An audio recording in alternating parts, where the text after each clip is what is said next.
कहते हैं कंस की दो रानियां थीं, एक रानी का नाम था हस्ती और एक का नाम था प्राप्ति।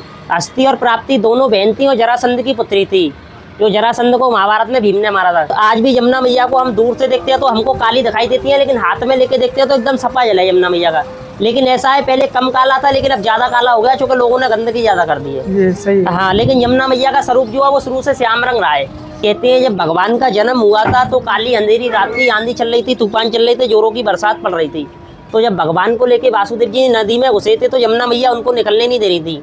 कृष्ण भगवान ने कहते हैं टोकरे में से चरण लटकाया तो चरण छूने के बाद में यमुना मैया ने उनको निकलने का मार्ग दिया था। देखिए भैया, ये सामने रानी घाट बना हुआ है। ये रानी घाट है, या कंस की रानियां स्नान के लिए आती थी यमुना नदी में। पहले ये सब भी किले से जुड़ा हुआ था, लेकिन ये भी अलग अलग हो गया। तो ये रानी घाट बना हुआ है। घर वर भी तो बना दिया। हाँ, ये सब देखिए 5000 साल पुरानी क्या चीज रहती है, कुछ नहीं मिल रहती है आज की दुनिया में। जो बच गया वो बच गया, जो खत्म हो गया वो खत्म हो गया। तो ये रानी घाट है। कहते हैं कंस की दो रानियां थीं, एक रानी का नाम था हस्ती और एक का नाम था प्राप्ति। हस्ती और प्राप्ति दोनों बहन थी और जरासंध की पुत्री थी, जो जरासंध को महाभारत में भीम ने मारा था। कहते हैं जरासंध जो था वो कंस का ससुर था।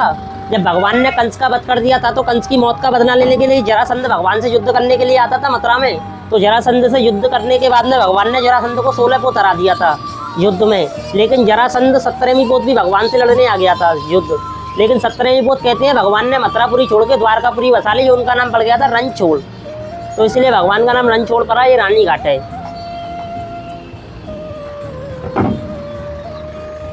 और ये देखिए सामने बैरिकेटिंग लगी हुई है ना, ये बैरिकेटिंग लगी हुई है फोटो से आगे।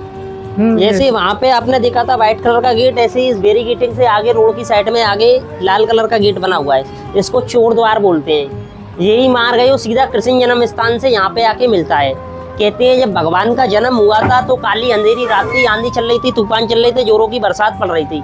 तो जब भगवान को लेके वासुदेव जी नदी में घुसे थे तो यमुना मैया उनको निकलने नहीं दे रही थी। कृष्ण भगवान ने कहते हैं टोकरे में से चरण लटकाया तो चरण छूने के बाद में यमुना मैया ने उनको निकलने का मार्ग दिया था। इसीलिए कहते हैं ठाड़े वसुदेव करे पुकार, और कैसे जाएंगे यमुना पार, चरण छुए यमुने महारानी, घुटमन घुटमन है गया पानी। तो चरण छूते के यमुना मैया ने घुटमन घुटमन जल कर दिया था अपना। तो उसके बाद में नदी क्रॉस करके गोकुल गए थे। कहते हैं जब यमुना मैया ने भगवान के चरण छुए थे तभी यमुना मैया का और कृष्ण भगवान का विवाह हो गया था। लेकिन कृष्ण भगवान ने यमुना मैया को चौथे नंबर का स्थान दिया है। तो यमुना मैया जो है भगवान की चौथे नंबर की पटरानी है। कहते हैं यमुना बहे दूध की धारा और मूरख जाने पानी, श्री यमुना जी केशव की पटरानी। तो सबसे पहले विवाह हुआ है भगवान का और यमुना मैया का, लेकिन चौथे नंबर का स्थान दिया है। तो ये चौथे नंबर की पटरानी है। उसके बाद में नदी क्रॉस करके गोकुल गए थे। वो गोकुल गेट जो मैंने बताया था, गोकुल में ही भगवान का लालन पालन हुआ था।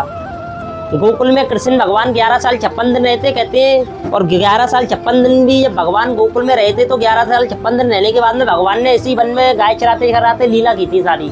जो इसी वन में गाय चराते हुए वृंदावन जाते थे, वो सामने वृंदावन दिखता है। यहाँ से मथुरा से ऐसा लगता है कितनी बात है, लेकिन 10-12 किलोमीटर दूर है। फिर वृंदावन से गोकुल। कहते हैं वृंदावन में ही गाय चराते में काली दे पे कालिया नाग का वध किया था भगवान ने। जब कालिया इसी यमुना में किया था। हाँ, इसी यमुना में किया था। जब कालिया नाग पर कृष्ण भगवान का युद्ध हुआ था तो कालिया नाग के विषय कहते हैं यमुना मैया काली हो गई, तो इनका श्याम रंग हो गया। तो आज भी यमुना मैया को हम दूर से देखते हैं तो हमको काली दिखाई देती है, लेकिन हाथ में लेके देखते हैं तो एकदम सफा जल है यमुना मैया का। लेकिन ऐसा है, पहले कम काला था लेकिन अब ज्यादा काला हो गया, क्योंकि लोगों ने गंदगी ज्यादा कर दी है। ये सही है। हाँ, लेकिन यमुना मैया का स्वरूप जो है वो शुरू से श्याम रंग रहा है। ये सामने वाला संत घाट है, व्हाइट कलर वाला। ये हाँ, ये व्हाइट कलर का है ना, ये संत घाट है। ये पहले मुसलमानों की मस्जिद थी, वो देखने में आज भी मस्जिद ही लगती है, लेकिन इस समय पर ये मंदिर है। संत लोगों ने मस्जिद को तोड़ के मंदिर बना दिया, नाम रख दिया संत घाट। अब शंकर जी हनुमान जी का मंदिर है, बाहर से देखने पे ही मस्जिद लगती है। संत लोग रहते हैं तो उन्होंने घाट का नाम रख दिया संत घाट। ये सूर्य घाट बना हुआ है। जब कभी सूर्य पे ग्रहण पड़ता है तो कहते हैं सूर्य ग्रहण पड़ने के बाद में इसी घाट पे आके स्नान होता है। ये सूरज घाट है। ये सूरत वाले सेठों ने धर्मशाला दान करी थी यात्री प्रदेशों को ठहरने के लिए, लेकिन इस समय पर यह पंडित जी की है। तो ये सूरज घाट बना हुआ है।